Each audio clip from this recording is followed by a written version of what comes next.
Hello बच्चों, क्या हाल चाल। बच्चों मैं हूं दानिश खान, बात करता हूं मैं आपके अपने यूट्यूब चैनल डीके सीट में। तो प्यारे बच्चों, आज हमको क्या पढ़ना है। आज हमको मैथ नहीं पढ़नी, ठीक है। हम हमेशा मैथ पढ़ाते रहते हैं, लेकिन आज मैथ नहीं पढ़नी, ठीक। तो बच्चा आज हमको क्या पढ़ना है। आज हमको यूपी बोर्ड क्लास 10 का जो पेपर आता है ना, क्लास 10 यूपी बोर्ड का जो पेपर होता है हिंदी का, उसका पैटर्न समझना है आज, ठीक है। ऐसे ही मैं आपको Hindi, English, mathematics, science, SST, Urdu भी, ठीक है, अगर हो सका पॉसिबल आर्ट, जितने भी सब्जेक्ट हाई स्कूल में होते हैं मेजर मेजर सब्जेक्ट, उन सबके पेपर को हम आपको डीपली एनालाइज करेंगे और कहाँ से क्या क्वेश्चन आते हैं बताएंगे, एमसीक्यू कहाँ से आते हैं। तो आज बच्चे हम लोग क्या करेंगे, सिर्फ हिंदी के पेपर को एनालाइज करेंगे। ये बड़े क्वेश्चन सब आएंगे हल्के हल्के, बट आज सिर्फ पेपर को हमें इस क्वेश्चन इस वीडियो में सिर्फ पेपर को हमको सिर्फ समझना है, कहाँ से क्वेश्चन कितने आते हैं, प्लस कौन सा क्वेश्चन कितने मार्क्स का होता है। जैसे क्वेश्चन नंबर 5 पे कौन सा क्वेश्चन आता है, क्वेश्चन नंबर 7 से कौन सा क्वेश्चन आता है, इस तरीके से।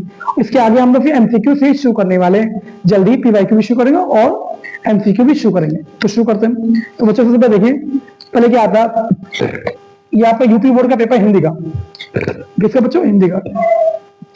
इसे सबसे पहले बच्चों आते हैं एमसीक्यू। बच्चों कितने आते हैं, 20 नंबर के, ठीक है। 20 नंबर के एमसीक्यू आते हैं, जिसमें आपको ओमाया शीट भरनी पड़ती है। हम आपको यहाँ पे ओमाया शीट भरना भी सिखाएंगे पेपर से बट पहले, ठीक है। तो 20 एमसीक्यू आते हैं। ये बच्चों एमसीक्यू कहाँ से कैसे आते हैं, इसकी अलग वीडियो आएगी कि हिंदी के पेपर में 20 एमसीक्यू कहाँ से कैसे आते हैं, जैसे गद्य से कितने आते हैं, पद से कितने आते हैं, कितने ग्रामर से आते हैं, व्याकरण से, संधि, विच्छेद, समास से कैसे क्वेश्चन आते हैं और कहाँ से आते हैं, ये डीपली चलेगा। बट आज हमें सिर्फ पेपर समझना है। तो 20 क्वेश्चन बचा हो जाएंगे एमसीक्यू, ठीक है। ये हो जाएंगे एमसीक्यू। ये एमसीक्यू करने के बाद खंड बा आएगा आपका। ये खंड का होगा बच्चा, ये क्या होगा, खंड का, ठीक है। खंड का में 20 एमसीक्यू होंगे जो आपको ओएमआर शीट पे फिलअप करने पड़ेंगे, ठीक है। और बच्चा कोई भी बच्चा ओएमआर शीट को ब्लू पेन से नहीं करना, ब्लैक पेन से करना होता है। ये सब बातें मैं आपको एग्जाम से पहले बता देंगे, don't tension, I am here. तो बच्चा देखो एमसीक्यू आएंगे 20, ठीक है। क्लियर। उसके बाद खंड का, खंड खा आते हैं हम लोग, किसमें आते हैं बच्चों, खंड का, ठीक है। इसे वर्णात्मक बोलते हैं। क्या बोलते हैं, वर्णात्मक प्रश्न। हाँ, वर्णात्मक प्रश्न मतलब लिखने वाले हैं वर्णात्मक प्रश्न, ठीक है। तो बच्चा यह कैसे क्या आता है। अब बच्चा 70 नंबर का पेपर आपका होता है, 20 मार्क्स के एमसीक्यू हो गए, बट 50 नंबर कहां से क्या आता है वो बता रहे, ठीक है। इसमें पहला क्वेश्चन होता है बच्चों, पहले क्वेश्चन में क्या होता है आपका, इसमें होता है बेटा आपका गद्यांश। गद्यांश पर आधारित प्रश्न बच्चों, ठीक है। क्या आएगा ये, गद्यांश पर आधारित प्रश्न। ये आपके आते हैं बच्चा 6 नंबर के। या मार्क्स लिखते चल रहे हैं बच्चों, मार्क्स भी लिखते चल रहे हैं। और इस वीडियो को बहुत समझ के संभाल के रखेंगे अपनी बात, बार बार इसको देखिएगा, ठीक है। तो सुनना जाएगा, डोंट टेंशन। यहाँ देखो बच्चों 6 नंबर के आते हैं क्या, गद्यांश पर आधारित प्रश्न। बच्चे कहते हैं सर मुझे हिंदी आती नहीं, गद्यांश होता क्या है। गद्यांश का मतलब एक आपको पूरी कहानी से दी जाएगी, ठीक, छोटी सी कहानी दी जाएगी, एक वाक्य पूरा पैराग्राफ दे दिया जाएगा, उसमें से आपको क्वेश्चन छाट के लिखना पड़ेंगे। पहले तो पहला क्वेश्चन क्या होता है, ज्यादातर नॉर्मल का पहला क्वेश्चन होता है, ये होता है गद्यांश का संदर्भ लिखिए। पहला क्वेश्चन आता है क्या, गद्यांश का संदर्भ लिखिए, ठीक है। बच्चों हम सिखाएंगे आपको, डोंट टेंशन, सब हो जाएगा। 2 नंबर का होगा, तो टोटल होगा 6 नंबर, ये 2 नंबर का होगा, कैसे कैसे होगा, ठीक है। ये टोटल 6 नंबर। ये गद्यांश का संदर्भ लिखिए, ठीक। तो बच्चों ये हम आपको सिखाएंगे कैसे क्या होता है, डोंट टेंशन, बस आपको समझाने क्या होता है। गद्यांश का संदर्भ आएगा। नंबर 2 पे क्वेश्चन बच्चा आएगा आपका रेखांकित अंश की व्याख्या। कौन सा क्वेश्चन आएगा आपको, ये रेखांकित अंश की व्याख्या, अंश की व्याख्या, ये भी 2 नंबर का आएगा, ठीक है। तीसरा क्वेश्चन होगा, एक क्वेश्चन होगा आंसर छाटने को, मतलब एक क्वेश्चन दिया जाए, कोई भी क्वेश्चन हो सकता है जो पैराग्राफ रिलेटेड होगा, इसे छाट के लिखना पड़ेगा। तो लिख देंगे आंसर छाटना होगा, आंसर पैराग्राफ से छाटना होगा, ठीक है। 3 क्वेश्चन बच्चे आएंगे 2-2 नंबर के। ये संदर्भ में क्या होता है, संदर्भ में ये होता है कि किस पार से ले गए, इसके लेखक कौन है, सिखाएंगे आपको। उसके बाद ये क्वेश्चन हो अंश की व्याख्या, रेखांकित अंश की व्याख्या। इसका मतलब बच्चों ये होता है जो पैराग्राफ दिया गया है और जिसके नीचे लाइनें खींची पड़ी हैं कुछ लाइनें दी जाएंगी, उसकी लाइन खींच दी जाएगी, तो उसका मतलब समझ के आपको लिखना है। ये होता है रेखांकित अंश की व्याख्या। फिलहाल हम आपको समझाएंगे कौन सी इंपॉर्टेंट व्याख्या है, तो बता जाएगा। क्वेश्चन नंबर 3 क्या एक हो गया, दूसरे नंबर देखो बच्चों, क्वेश्चन नंबर 1 था ये, ठीक है।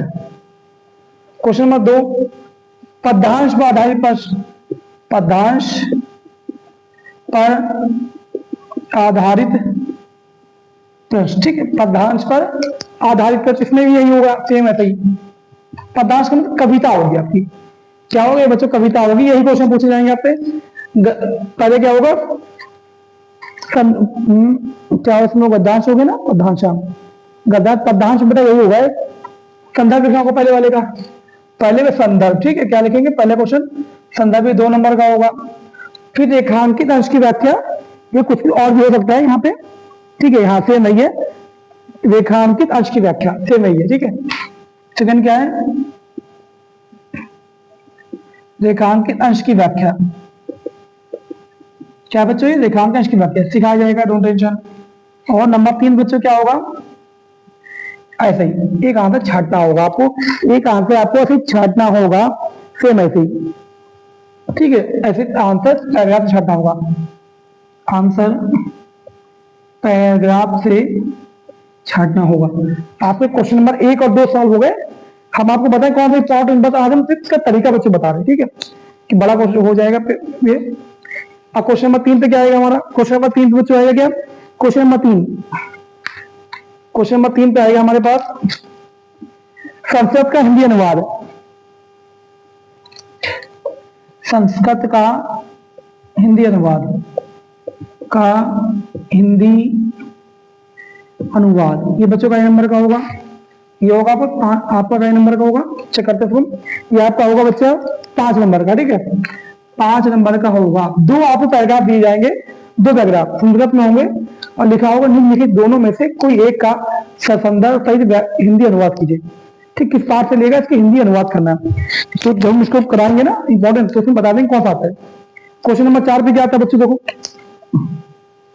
ये बच्चे कर लें अपना, हम कि ऐसा तो नहीं कट रहा है यहाँ पे कुछ, हाँ नहीं कट रहा है। क्वेश्चन नंबर 4 पे बच्चे होता है हमारे पास 4 नंबर क्वेश्चन होता है हमारे पास, क्या ये क्या था, गद्यांश था यहाँ पे, ठीक, गद्यांश था। अब आएगा पदांश, संस्कृत का हिंदी अनुवाद, संस्कृत का हिंदी अनुवाद बच्चा, ठीक है।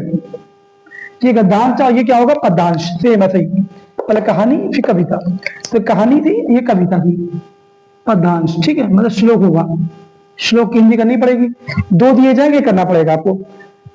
और ये भी बच्चा आपको 5 नंबर का होगा, ये भी कितना का होगा 5 नंबर का होगा, ठीक है, ये भी क्लियर 5 नंबर का होगा। अब क्वेश्चन नंबर 6 पे हम लोग 5 पे चल रहे हैं। 5 में देखो, 5 में आपका क्या हो सकता है, ये होगा आपका जीवन परिचय बच्चों, एक गद्यांश का और एक पदांश का, ठीक है, 4 हो गए ना, ठीक है। उसके बाद हाँ 5 नंबर पे है खंडकाव्य के आधार पर किसी एक प्रश्न का उत्तर दीजिए बच्चों। 5 नंबर पे है खंडकाव्य बच्चों, खंड काव्य के आधार पर एक प्रश्न का उत्तर दीजिए, एक प्रश्न का उत्तर दीजिए, ठीक है। तो बच्चों यहाँ पे बहुत सारे खंडकाव्य दिए जाएंगे, जैसे कौन कौन से बता रहे हैं आपको, कौन कौन से इसमें खंडकाव्य, जैसे तो आपका मुक्ति दूत है, ज्योति जवाहर है, अग्र पूजा है, निवार मुकुट है, जय सुभाष है, मातृभूमि के लिए, ठीक, ये बच्चों आपको सब दिए गए। इसके बाद क्या है करमवीर है और तुमुल है, ये सारे आपको खंडकाव्य दिए गए। इसमें से आपको एक करना पड़ेगा बच्चों, आप जिस डिस्ट्रिक्ट से बिलोंग करते हैं वहां पे आपको आपको हिंदी के अनुसार बताएंगे। फिलहाल तो हम आपको बता देंगे कौन से जिले में क्या होता है, ठीक है। फिलहाल तो हम तो यूपी के हरदोई जिले से हैं और उसके तहसील सांडीला से, तो यहाँ पे डिस्ट्रिक्ट हरदोई में क्या चलता है हम बता रहे हैं। इसमें डिस्ट्रिक्ट हरदोई, ठीक है, ये हमारा शहर है क्या हरदोई। हरदोई में तो बच्चों आपका चलता है कौन सा ये जय सुभाष। हाँ टेंशन मत लीजिए बच्चों, हम आपके पूरे यूपी के जितने भी जिले हैं ना, जितने भी जिले हैं हम एक बार लिख के बता देंगे कहाँ पे कौन सा चलता है, ठीक है। तो आप यूपी के अंदर तो हरदोई में जो है जय सुभाष चलता है। जो यहाँ के बच्चे यूपी के हरदोई के लेके तो उनको सिर्फ तय सुभाष ही करना है, इसके अलावा बच्चों क्वेश्चन नहीं करना है, वरना आप नंबर काट दिए जाएंगे। एक वीडियो बनाएंगे उसमें बता देंगे यूपी कितने दिन है, सब में कौन कौन सा आपके खंड का चलता है। ठीक है, क्वेश्चन नंबर 6 देखिए आप, ये कितने नंबर का होगा बच्चों का? 3 नंबर का। कितने का नंबर का बच्चों? 3 नंबर का होगा, ये 3 नंबर का हो जाएगा। ठीक है, और सवाल हाँ चेक करते हैं, हाँ 3 नंबर का शायद। ठीक है, 3 नंबर का ये क्वेश्चन नंबर 6 का का और खा बच्चों। का में क्या होगा? जीवन परिचय, जीवन परिचय बच्चों। ठीक है, ये काहे का बेटा होगा? ये गद्यांश। जो गद्यांश वाले लिख रही है तो गद के लेखक या गद के लेखक लिख देता है, गद के लेखक, लेखक जो होते हैं उनकी। ये 5 नंबर का आता है, इंपॉर्टेंट बताएंगे हम, सिर्फ पेपर डिस्कस नहीं करते बच्चों। और खा में क्या होता है बेटा? जीवन परिचय होता है। ये भी क्या होता है? जीवन परिचय। ठीक है, ये पद होता है बेटा, पद के लेखक के कवि बोलते हैं ना, लेखक कवि होते हैं। ये बता दें कौन सा इंपॉर्टेंट, बट आप बता रहे हैं आज। सवाल नंबर 7 में क्या आता है बच्चों हमारा? सवाल नंबर 7 में आता है हमारे पास श्लोक 2 नंबर का। ठीक है, श्लोक जिसके बोलते हैं संस्कृत की पोयम, संस्कृत की 2 लाइन की पोयम, 2 लाइन की कविता या पोयम जो बोल लो आप, इसे बोलते हैं श्लोक। ठीक है, 2 लाइन का आएगा। और सवाल नंबर 8, वो जो 8 नंबर पे क्या होता है आपका? 8 नंबर होता है पत्र। ठीक है, 8 नंबर पे क्या होता है? पत्र। क्वेश्चन हमारा पत्र होता है बच्चों, पत्र होता है आपका ये शायद 5 नंबर शायद, आई थिंक हाँ 4 नंबर का होता है। ठीक है, ये 2 दिए जाएंगे बच्चों, एक करना पड़ेगा पत्र आपको।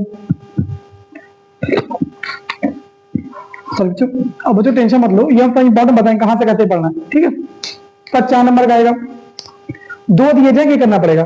क्वेश्चन नंबर 9 में देखो बच्चों, क्वेश्चन नंबर 9 में आपका होगा 2 प्रश्नों के उत्तर लिखना पड़ेंगे। संस्कृत के 2 प्रश्नों के उत्तर बच्चों लिखना पड़ेंगे। ये 2 नंबर के होंगे बच्चों। कई नंबर के होंगे? 2 नंबर के। सवाल नंबर 10 में क्या आएगा आपका? निबंध बच्चों, क्या आएगा? निबंध। ठीक है, तो निबंध आएगा बच्चों, किसी एक टॉपिक पर लिखना पड़ेगा आपको। आई थिंक 4 दिए जाएंगे आपको निबंध, तो आपको एक निबंध लिखना पड़ेगा। 7 नंबर का आपका शायद ये, हाँ बच्चों कई नंबर का होता है? ये 7 नंबर का। ठीक है, आपको 5 दिए जाएंगे निबंध, और इसमें से आपको एक चॉइस करके लिखना पड़ेगा, और उसमें 7 नंबर का आपका ये निबंध होगा। एक बार नंबर चेक करते हैं, इस वीडियो को सेव करके रखिएगा। ये फिर ऐसे ही एनालाइज वाला पेपर था, इसके बाद इंपॉर्टेंट क्वेश्चन भी आपको जल्द छूने वाले। ठीक है, 20 नंबर यहाँ होगा, चेक करते हैं। 20, 22, 24, 26, 28, 30, 10, 40, 40, 3, 43, 10, 53, 53, 2, 55, 55, 55 और 4, 55 और 59, 59, 61, 61, 60, कितने हो गए? 68, 2 नंबर कहाँ चले गए? ये फिर चेक करते हैं, तो चेक कर लेते हैं एक बार हम। 6 नंबर का ये था क्वेश्चन, 6 नंबर का था। ठीक है, हाँ बच्चे 6 नंबर का बच्चों क्वेश्चन ना। ठीक है, तो 6 नंबर का ये था पूरा टोटल क्वेश्चन, और 2, 4, ठीक है 6 नंबर का था बच्चों। ठीक है, 2 यहाँ पे हम लिखना भूल गए थे, ये 2 नंबर का था, हो गया पूरा। ये पूरा 6 नंबर का था, तीनों को मिला के 6 नंबर का था। आप पूरा 70 नंबर का पेपर आपका ऐसा ही आएगा, इस पैटर्न का बच्चों पेपर आएगा। तो अब हम इसके बाद हिंदी के बाद हम कल बच्चा इंग्लिश का पेपर डिस्कशन करेंगे, कहाँ से क्वेश्चन सिर्फ पेपर ऐसे एनालाइज करेंगे। इसको आप सेव करके वीडियो रखिएगा, और बच्चों जहां से एमसीक्यू आपके आएंगे इंपॉर्टेंट, हम आपको सब बताएंगे कि क्वेश्चन बताया जाए कहाँ पे क्या पढ़ना है। बस आज हम लोग बच्चों क्या था, एनालाइज करना था। तो प्यारे बच्चों मिलते हैं आपसे इसी पार्ट स्टूडियो में। अब हम मैथ्स की चलाएंगे क्लास में, कल नेक्स्ट वीडियो में हम इंग्लिश का पेपर डिस्कस करेंगे। तो मिलते हैं आपसे इसी पार्ट स्टूडियो में। थैंक यू फॉर वॉचिंग इस वीडियो। बच्चों आपको अगर हमारे चैनल और हमारी इफर्ट हल्का सा भी समझ आ रही है तो इसको शेयर करो अपने दोस्तों से, जितने भी ग्रुप हैं आपके उसमें शेयर कीजिए। Thank you.